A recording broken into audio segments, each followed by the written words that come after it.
सभी बच्चों को जय हिंद। मैं सुरेश उके, व्याख्याता, शासकीय कन्या उच्चतर माध्यमिक विद्यालय सुकमा, जिला सुकमा, छत्तीसगढ़। बच्चों, आज हम कक्षा 10वीं विषय सामाजिक विज्ञान वार्षिक परीक्षा 2022 के सेट ए के वस्तुनिष्ठ एवं अति लघुत्तरीय प्रश्नों का अभ्यास करेंगे।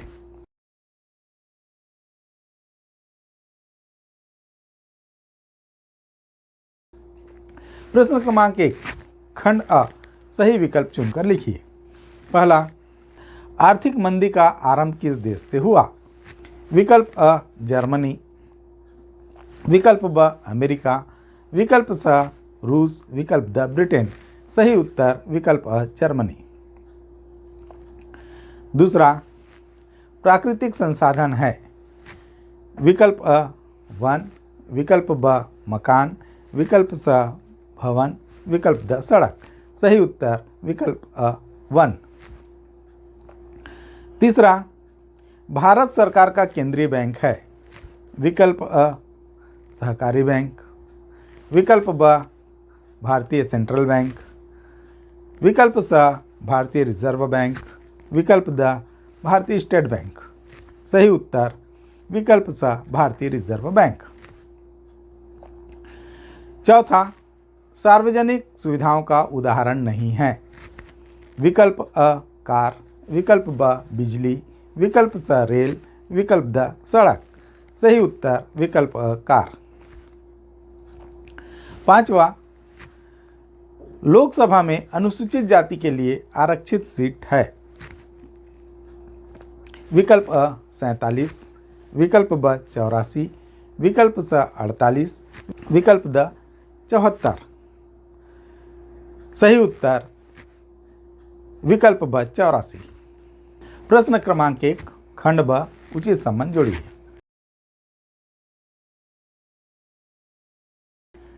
पहला, संगमरमर। सही उत्तर परिवर्तित चट्टान। दूसरा, यूरेनियम। सही उत्तर परमाणु खनिज। तीसरा, व्यवसायिक हित समूह। सही उत्तर डॉक्टर, शिक्षक। चौथा, कर्नल नासिर। सही उत्तर मिस्र। पांचवा, संयुक्त राज्य अमेरिका। सही उत्तर डॉलर। प्रश्न क्रमांक 1, खंड स, रिक्त स्थानों की पूर्ति कीजिए।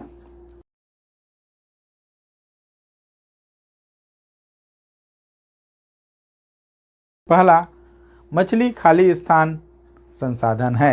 उत्तर जैविक। दूसरा, नियमगिरी में खाली स्थान अयस्क का भंडार है। उत्तर बॉक्साइट। तीसरा, उत्तरी वियतनाम की राजधानी खाली स्थान है। उत्तर हरनोई। चौथा, सुभाष चंद्र बोस ने खाली स्थान का गठन किया। उत्तर आजाद हिंद फौज।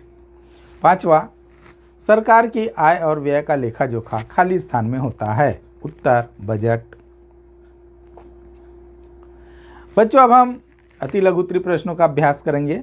प्रश्न क्रमांक 2, अपशिष्ट पदार्थ क्या है? उत्तर, किसी वस्तु के उत्पादन या उपभोग के बाद जिन अनुपयोगी तत्वों को हम फेंक देते हैं वे अपशिष्ट पदार्थ कहलाते हैं। प्रश्न क्रमांक 3, रूस की बोल्शेविक क्रांति कब और क्यों हुई? उत्तर, रूस की बोल्शेविक क्रांति अक्टूबर 1917 में रूस की निरंकुश जाराशाही को समाप्त करके जनता का शासन स्थापित करने के उद्देश्य से हुई। प्रश्न क्रमांक 4, खनिज किसे कहते हैं? उत्तर, भूमि को खोदकर निकाले जाने वाले पदार्थ को खनिज कहते हैं। उदाहरण लोहा, मैग्नीज आदि। प्रश्न क्रमांक 5, क्या प्रत्येक व्यक्ति से एक समान आयकर लेना उचित होगा? उत्तर नहीं। कम आय वालों से कम कर और अधिक आय वालों से अधिक आयकर वसूलना चाहिए। प्रश्न क्रमांक 6, उपनिवेशी शासन भारत में कब समाप्त हुआ?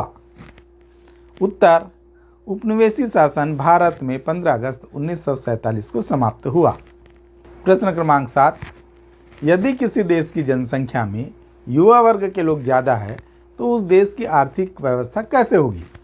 उत्तर, यदि किसी देश की जनसंख्या में युवा वर्ग के लोग ज़्यादा होंगे तो उस देश का आर्थिक विकास बहुत अधिक होगा। यह युवा आयु वर्ग सर्वाधिक क्रियाशील वर्ग होता है। और अक्सर इस आयु वर्ग पर ही अन्य जैसे बालक व वृद्ध वर्ग आश्रित होते हैं।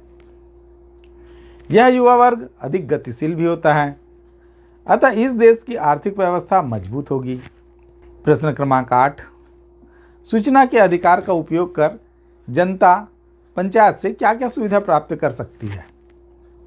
उत्तर, सूचना के अधिकार के माध्यम से जनता पंचायत के बिल वाउचर, विकास कार्य संबंधी दस्तावेज देखने और उसकी फोटोकॉपी मांगने की सुविधा प्राप्त कर सकती है। इसके अंतर्गत पहला, किसी विभागीय कार्य की प्रणाली को जानने का अवसर मिलता है। दूसरा, हम जिस माध्यम से सूचना चाहते हैं जैसे दस्तावेज की photo copy, CD, audio video इत्यादि माध्यमों से। तीसरा, मास्टर रोल की जानकारी। चौथा, न्यूनतम शुल्क जमा कर जानकारी प्राप्त हो जाती है। चाही गई सूचना 30 दिनों के भीतर हमें प्राप्त हो जाती है तथा यदि जीवन रक्षा से जुड़ी हुई कोई जानकारी है तो हमें तत्काल प्राप्त हो जाती है। प्रश्न क्रमांक 9, एशिया के तीनों देशों भारत, वियतनाम और इंडोनेशिया में स्वतंत्रता के बाद भूमि सुधार हुए, इन पर टिप्पणी लिखिए। उत्तर, एशिया के तीनों देशों भारत, वियतनाम और इंडोनेशिया में स्वतंत्रता के बाद भूमि सुधार हुए, जिसके अंतर्गत पहला, सदियों पुरानी जमींदारी प्रथा समाप्त हो गई। दूसरा, किसानों को भूमि का मालिक बनाया गया। तीसरा, प्रत्येक किसान के लिए जमीन रखने की सीमा निर्धारित कर दी गई। चौथा, भूमिहीन और गरीब किसान जमीन के मालिक बन गए। प्रश्न क्रमांक 10, निःशस्त्रीकरण से आप क्या समझते हैं? उत्तर, निःशस्त्रीकरण का अर्थ है विनाशकारी हथियारों, अस्त्र शस्त्रों के उत्पादन पर रोक एवं परित्याग करना ही निःशस्त्रीकरण कहलाता है। द्वितीय विश्व युद्ध के बाद निःशस्त्रीकरण पर विशेष बल दिया गया। तो बच्चों, इसी के साथ ही हमारी आज की क्लास यहीं पर समाप्त होती है। मैं उम्मीद करता हूँ आपको मेरी क्लास पसंद आई होगी। इसे ज़्यादा से ज़्यादा लाइक करें, शेयर करें और सब्सक्राइब करें। धन्यवाद। जय हिंद।